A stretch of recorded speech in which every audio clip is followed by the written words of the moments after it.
Hello जय जगन्नाथ सांग माने आज आम ओडिशा होमगार्ड 2026 नवरंगपुर डिस्ट्रिक्टर एक गुरुत्वपूर्ण टॉपिक पर आलोचना करिबा।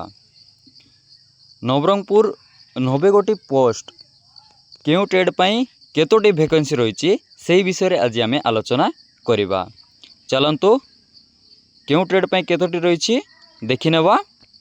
तो प्रथमे देखो आपण मानकर कंप्यूटर रे टोटाल वैकेंसी रही 20टी, इलेक्ट्रीशियन रे 2टी, प्लम्बर रे 2टी, ड्राइवर रे 15टी, कारपेंटर रे 2टी, टेलर रे गोटिए, कुक रे 10टी। नेक्स्ट कौन रही देखिबा